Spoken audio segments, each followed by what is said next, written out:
رستہ ہی بند کر دیا تو انہوں جانے کا سوال ہی پیدا نہیں ہوتا. سبحان اللہ. اور کئی لوگ تو فیس بک پہ دیکھ کے آئے کیسے ہے مولانا دیکھیں گے بول کے, تو آج ان کو بھی پورا بیان سنا دیں گے انشاءاللہ. انشاءاللہ جو باتیں میں بول رہا ہوں اللہ تعالیٰ اسے سننے کی بھی توفیق عطا فرمائے اور اللہ اس کو سمجھنے کی بھی توفیق عطا فرمائے. اور گزارش ہے میری سب سے, آپ کوئی بھی ہوں گے,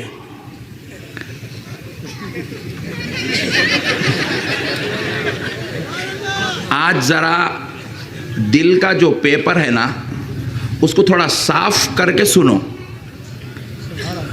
کیونکہ آج میں آپ کو وہ بتاؤں گا جو اللہ نے قرآن میں بتایا ہے.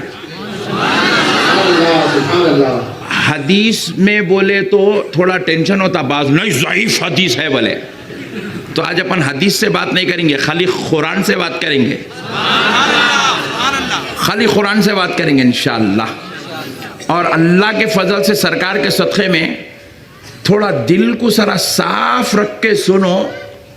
میں کو نکو مانو, اس کو مان لو جس کو منوانے کے لیے اللہ نے پوری کائنات بنایا ہے. ایک بات یاد رکھ لو پربھنی والو, پاشا تم مائک کو چھیو نکو پلیز, ڈونٹ ٹچ. سبحان اللہ. تو اب دیکھو, اللہ نے اپنے لیے صرف ایک ذات بنائی اور اس ذات کا نام ہے محمد الرسول اللہ. اللہ نے اپنے لیے صرف حضور کو بنایا, بس صرف حضور کو بنایا, اور حضور کے لیے پوری کائنات کو بنایا.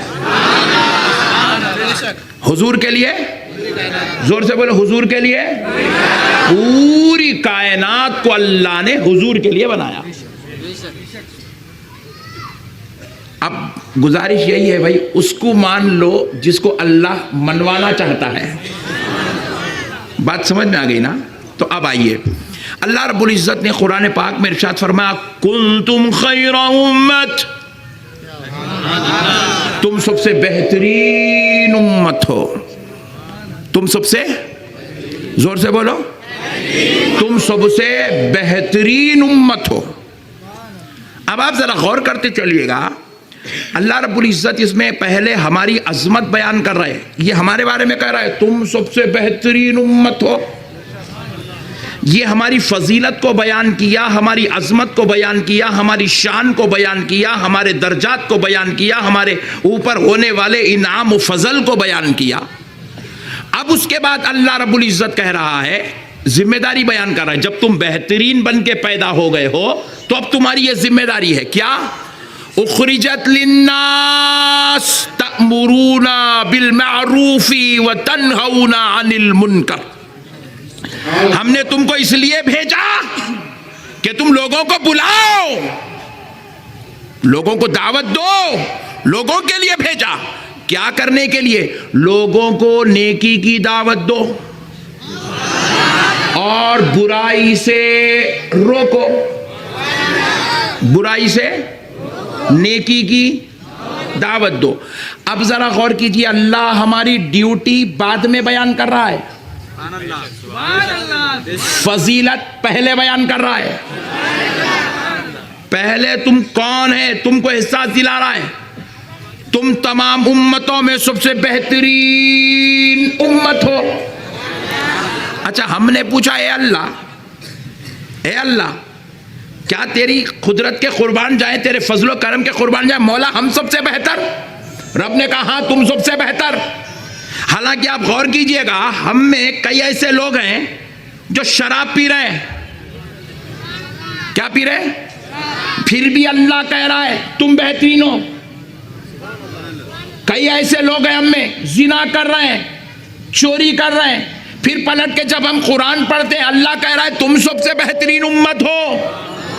ہم میں کچھ ایسے لوگ ہیں ڈرگس کر رہے ہیں, گانجے کر رہے ہیں. اللہ اکبر, اللہ اکبر. کئی تو پٹھے ایسے ہیں یہاں پہ فی الوقت جو جمعہ پڑھا تو پھر جمعہ پڑھتا انہیں. مگر پھر بھی خدا رب ذوالجلال کا خطاب سنو، رب فرما رہا ہے کنتم خیر امت، تم تمام امتوں میں سب سے بہترین امت ہو۔ ارے گناہ کرنے کے باوجود بھی رب کہہ رہا ہے کہ تم بہترین امت ہو۔ اور ایک بات سنو، خطاب پہلے آیا، امت بعد میں آئی۔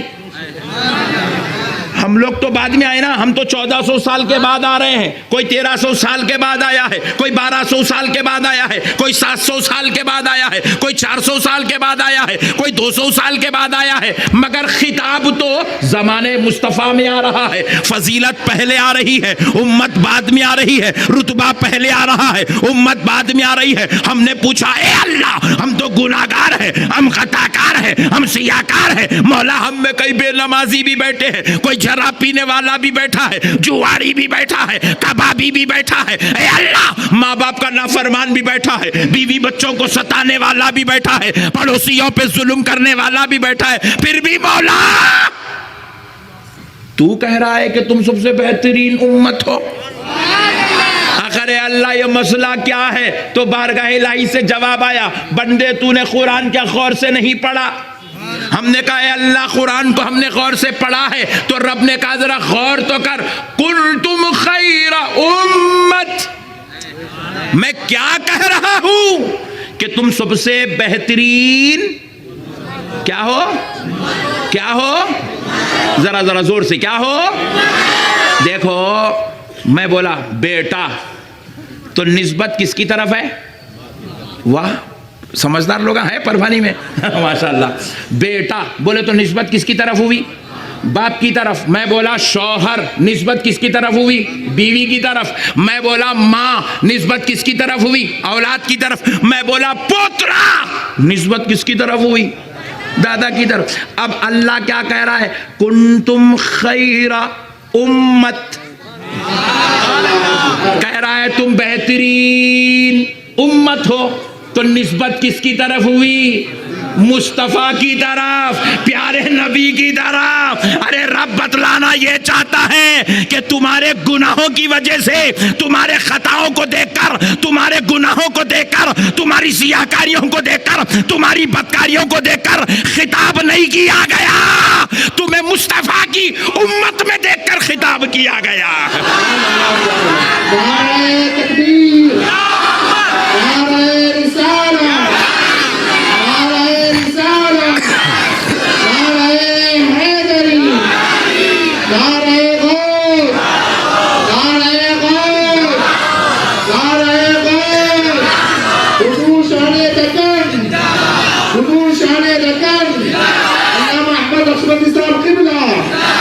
غور کرو پیارے دوستو، اللہ کہہ رہا ہے تم کو تمام امتوں میں سب سے بہترین امت اس لیے کہا گیا ہے کیونکہ تمہاری نسبت مصطفیٰ سے ہو گئی ہے۔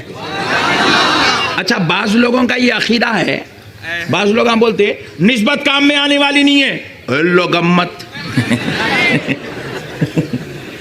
بھائی ہم تو گناہگار ہیں نا، ہم تو خطا کار ہیں نا، پھر ہم تمام امتوں میں بہترین کیسے ہو سکتے ہیں؟ تو ہم جو بہتر ہوئے عمل کی وجہ سے نہیں، عبادت کی وجہ سے نہیں۔ ہم حضرت آدم کی امت سے بھی بہتر ہے، موسیٰ کی امت سے بھی بہتر ہے، عیسیٰ کی امت سے بھی بہتر ہے، حضرت سلیمان کی امت سے بہتر ہے، حضرت ابراہیم کی امت سے بہتر ہے۔ تمام امتوں کا مرتبہ ایک طرف، مصطفیٰ کے غلاموں کا مرتبہ ایک طرف۔ تو یاد رکھو یہ مرتبہ عمل کی وجہ سے نہیں ملا، عبادت کی وجہ سے نہیں ملا، تقوی کی وجہ سے نہیں ملا، بلکہ یہ مرتبہ نسبت مصطفیٰ کی وجہ سے ملا۔ سبحان اللہ سبحان اللہ سبحان اللہ۔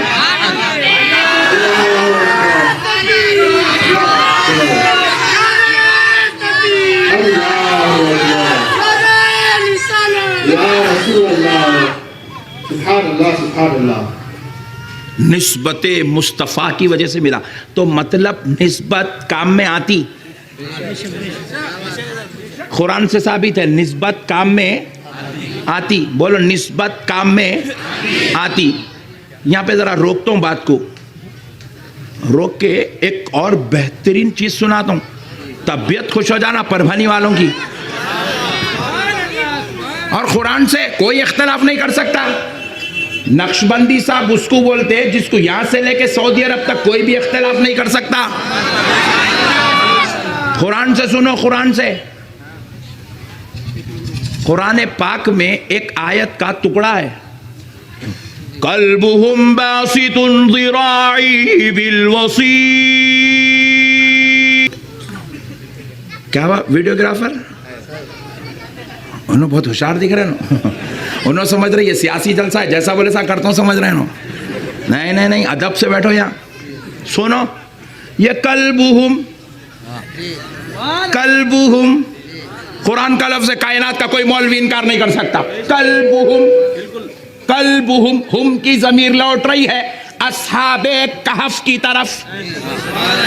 اصحاب کہف کوئی پیغمبر نہیں ہے, اصحاب کہف کوئی رسول نہیں ہے, اصحاب کہف کوئی نبی نہیں ہے, اصحاب کہف ولی ہے. اصحاب کہف کون ہے؟ اللہ کے نیک بندے ہیں, متقی ہیں, پرہیزگار ہیں, عبادت گزار ہیں, اولیاء اللہ ہے. نسبت کتے کی ولیوں کی طرف. قلبہم اصحاب کہف کا کتا. اصحاب کہف کا بولو کتا. اصحاب کہف کا کتا. یہ اصحاب کہف جو ہے نا, ان کے نام سے قرآن میں ایک سورت ہے, 15ویں پارے میں ایک سورت ہے جس کا نام ہے سورہ کہف. کیا ہے سورہ؟ زور سے بولو. سورہ کہف. کہف کا معنی ہے غار. سورہ کہف غار والی سورت. ہم نے کہا اے اللہ, قرآن میں نبی کے نام کا سورہ ہے, قرآن میں اے اللہ تیرے پیارے مصطفیٰ کے نام کا سورہ ہے, حضرت مریم کے نام کا سورہ ہے, ولی لقمان علیہ حضرت لقمان جو تیرے ولی ہیں ولی کے نام کا سورہ, حضرت مریم جو تیری ولیہ ہے ولیہ کے نام کا سورہ, اے اللہ آل عمران کہے کہ ولی کی آل کے نام کا سورہ, سورہ ابراہیم کہے کہ اے اللہ حضرت ابراہیم کے نام کا سورہ تو نے اتارا. مگر میرے مولا یہ غار کے نام کا سورہ کیوں؟ پوائنٹ ٹو بی نوٹڈ, یہ پتھروں کے بیچ میں زمین کے اندر بنی ہوئی غار. اے اللہ غار کے نام کا سورہ قرآن میں, اے اللہ اگر کوئی غیر مسلم پڑھے گا تو ٹینشن میں پڑ جائے گا. قرآن میں دیکھو غاروں کے نام کا سورہ ہے. اے اللہ غار کے نام سے سورہ کیوں؟ تو بارگاہ الہی سے جواب آیا, بندے خالی غار کو مت دیکھ, غار کی حقیقت کو بھی دیکھ. آخر وہ غار رب کو اتنی پسند کیسے آ گئی کہ اللہ اس کے نام سے قرآن میں سورت اتار رہا ہے. آخر وہ غار اللہ کو اتنی پسند کیوں آ گئی کہ اس کے نام سے سورہ اتارا جا رہا ہے؟ تو ہم نے جب اس غار پہ تحقیق کی تو پتا چلا وہ غار دنیا کی اور غاروں کی طرح اور پہاڑوں کی طرح نہیں ہے, بلکہ یہ وہ غار ہے جس میں 309 سال تک اللہ کے ولی آرام کرتے رہے ہیں. کتنے سال تک؟ کتنے سال تک؟ کون آرام کر رہے تھے؟ اللہ کے ولی. ولی آرام کرے تو ولیوں کی آرام گاہ اللہ کو اتنی پسند ہے کہ اس کے نام سے قرآن میں سورت اتار رہا ہے. اللہ کو ولیوں کی آرام گاہ بھی ولی بھی پسند, اسی لیے کہا سورہ لقمان ولی کے نام کا سورہ. ولیہ بھی پسند, اس لیے کہا سورہ مریم ولیہ کے نام کا سورہ. ولی کی آل بھی پسند, اس لیے آلی عمران کہہ کے ولی کی آل کے نام کا سورہ اتارا. اب حد تو یہ ہے, ولی تو ولی, ولیوں کی آرام کرنے کی جگہ بھی اللہ کو پسند, اس لیے سورہ کہف اتارا. اب آگے بڑھ کے دیکھو, اب آگے بڑھ کے دیکھو, اب آگے غور سنو. اب اسی سورہ کہف میں اللہ کیا کر رہا ہے؟ صرف اسی سورہ کہف میں, اسی سورہ کہف میں اللہ صرف ولیوں کا ذکر نہیں کر رہا ہے, بلکہ ولیوں کے در پر بیٹھنے والے کتے کا بھی ذکر کر رہا ہے. ولیوں کے در پہ بیٹھنے والے کتے کا ذکر. زور سے زور سے. آپ ذرا غور کرو, کتا نجس ہے؟ کتا بولو, کتا ناپاک ہے؟ بولو, کتا. مگر نجس اور ناپاک کتے کا ذکر قرآن میں, قرآن میں. اور کیوں ہے قرآن میں؟ کیا وہ کعبے کا طواف کیا تھا؟ جواب ملا نہیں. کیا وہ مکے کا رہنے والا تھا؟ جواب ملا نہیں. کیا اس کو کسی صحابی نے یا کسی نبی نے پیغمبر نے پالا تھا؟ جواب ملا نہیں. پھر اس کتے کی اتنی عظمت کیسی ہو گئی, اتنا قابل ذکر کیسے ہو گیا اللہ کے کلام قرآن مجید میں اس کا ذکر؟ تو جواب ملا, خدا کی قسم وہ کتا صرف اصحاب کہف جس غار میں چھپے ہوئے تھے, آرام کر رہے تھے, اسی غار کے پاس اصحاب کہف کی محبت میں بیٹھا ہوا تھا. ولیوں کے آستانے پہ بیٹھا ہوا تھا. ولیوں کے آستانے پہ بیٹھنے سے اچھا دیکھو اللہ بھی کس شان سے ذکر کر رہا, سمجھنے کی ضرورت ہے. قرآن سمجھا رہا ہوں آپ کو.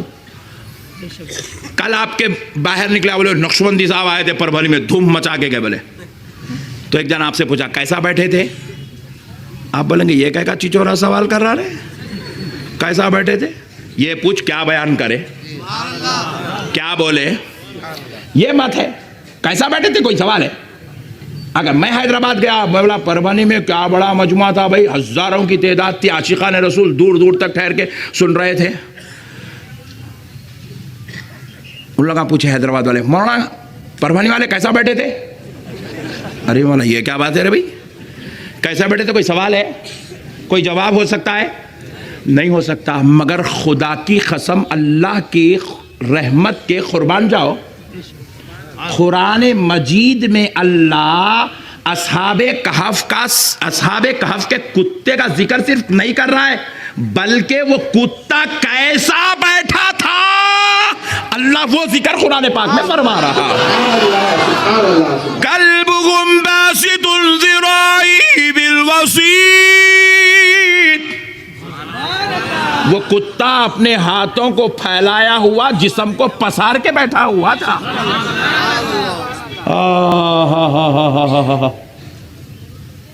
اچھا صرف ایک جگہ نہیں ہے, 4 جگہ قرآن وہی سورہ کہف میں. قلبهم امام صاحب, اب کون سے میں نے بولتا ہوں تم لگا بول لو. امام صاحب, ویری گڈ, سبحان اللہ. امام صاحب, امام صاحب, تم لوگ سنتے چلو. امام صاحب مسجد میں کھڑے ہیں, مصلی پہ کھڑے ہیں, خدا کی عبادت کر رہے ہیں, اللہ کے سامنے کھڑے ہیں, نماز پڑھا رہے ہیں, پڑھتے جا رہے ہیں. قلبهم باسط ذراعی بالوسیط, قلبهم. میں پریشان ہو گیا. مولانا جمعہ میں بولے ولیوں کا ذکر نہیں کرنا, درگاہ کو نہیں جانا, درگاہ کو نہیں جانا, درگاہ کو نہیں جانا, اور خود مسجد میں اللہ کے سامنے نماز کے ہاتھ میں کھڑے ہو کے ان کا کتا, اصحاب کہف کا کتا, ولیوں کا کتا, ولیوں کا کتا, ولیوں کا کتا خود بول رہے ہیں. میں پریشان ہوا, اے اللہ آخر یہ کیا تیری قدرت ہے؟ تو رب کی بارگاہ سے جواب آیا, کہا تو میرے ولی کا ذکر نہیں کرتا, میرے محبوبوں کا ذکر نہیں کرتا, میں تجھ کو تیرے گھر سے اٹھا کر میرے گھر میں لاؤں گا, میرے مصلی پہ کھڑا کر کے محراب کے اندر تیری زبان سے نہ صرف ولیوں کا بلکہ ولیوں کے در پر بیٹھنے والے کتے کا ذکر کرواؤں گا.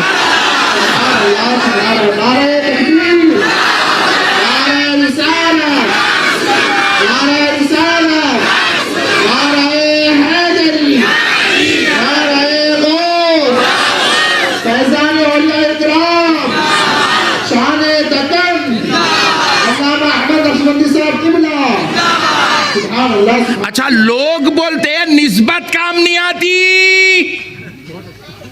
میں آپ کو ایک اور اندر کی بات بتاتا ہوں, خدا کی قسم دنیا کی کوئی مولوی صاحب میری بات کا انکار نہیں کر سکتے. ارے دنیا کے سارے کتے